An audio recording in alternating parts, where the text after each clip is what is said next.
So not only have we just got some huge news for Star Wars, I've also made a theory stemming from that news that is also pretty big in my opinion, so let's not waste any time and let's get straight into the good stuff. So we all know that Din Djarin is going to appear in episode 5 or maybe 6 following episode 4 of the book of Boba Fett, but we don't know who he's going to come with. Has he gone back to bounty hunting, therefore he shows up with maybe like the guild and Grief Karga and stuff like that? Or did he stay with Bo-Katan and therefore shows up with Bo-Katan and maybe some other Mandalorians? Well, the news has come out that Bo-Katan is getting her very own series, and I think this means that he will be with Bo-Katan, because it probably means that she has a big role in The Mandalorian Season 3, meaning that she is with Din following Season 2, meaning that she will show up with Din Djarin in the book of Boba Fett. So this is obviously going to be the muscle that Fennec and Boba are wanting to buy. Din Djarin with the Darksaber, Bo-Katan, and maybe a couple other Mandalorians. I think this makes a lot of sense because Bo will probably be with Din in Season 3 of The Mandalorian, so she'll therefore be following him until that time comes, where they most likely head to Mandalore itself. And this is even more likely when you remember that Din literally has the Darksaber. I think it's quite likely in the time period between now and the end of The Mandalorian Season 3, she realizes that Din is actually more worthy to rule Mandalore and own the Darksaber than she was, especially considering she's already had a turn and it didn't really go too well. So maybe she ends up serving under Din,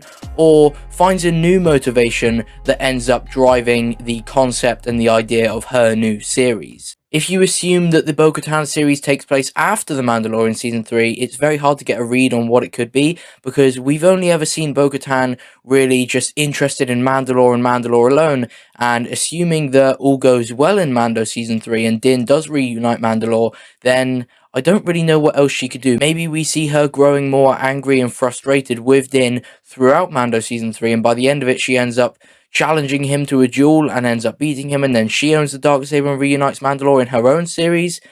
But I think Din would win that fight, and I also think that's very unlikely. I think the time of Bo-Katan being represented as a villain passed when she turned down ruling Maul in the Clone Wars, and now she's sort of just like an angry hero. Notice a minute ago when I said assuming that it takes place after The Mandalorian Season 3, I think it's going to be a prequel series showing her time when she held the Darksaber. Now this obviously leads up to Moff Gideon somehow getting it off of her and Mandalore going into the state that we will see it in Mando Season 3, so it will be doing a lot of explaining, showing how we got to where we are now, even with Mando Season 1, how Moff Gideon got to where he is. And I think this would be really, really good because we haven't seen Mandalore in a while in terms of timeline. I'm pretty sure it was Rebels, so there is a big gap that does really need to be filled. So a Bo-Katan series showing her time trying to rule Mandalore, eventually failing, I think would be fantastic. And it's also something we haven't really seen all too much in Star Wars, that heroes losing. Bo-Katan is obviously going to lose in her series because Moff Gideon ends up with the Darksaber, and we presume that Mandalore is in a bit of a bad state by the end of it because it's said to be in a pretty bad state in The Mandalorian, and we're going to see it in Mando Season 3. It's probably going to be in a bad state, like I said. It's going to add a bunch more depth and meaning to everything that Bo does in Season 3 of The Mandalorian, and especially if she does learn to accept that she's not as worthy as Din to rule Mandalore, it's just going to be so much more impactful. And a lot of people would say that maybe this should come before Mando Season 3 because of that, if it is going to be explaining how Mandalore got to where it was and stuff like that, and it's going to add meaning to what Bo-Katan does.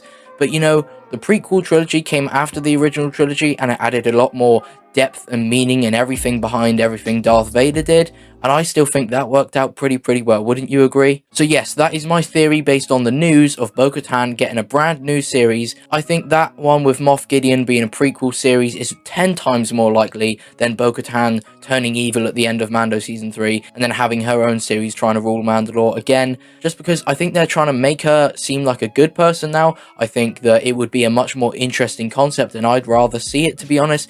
And I also think that it's much more necessary in the timeline to get a gap explained rather than just have a whole new story start about a character that's kind of seeming like a side character in this era of Star Wars rather than leading the show like Din, Boba, and presumably Ahsoka. I don't think that they're going to have another person driving their own trajectory off of the Mandalorian story going forward. I think she would just be filling in the gaps from behind the Mandalorian. So yes, if this video was at all interesting and or informative, please do leave a like, subscribe if you are new, let me know what you think in the comment section down below, and yeah, thank you for watching, goodbye.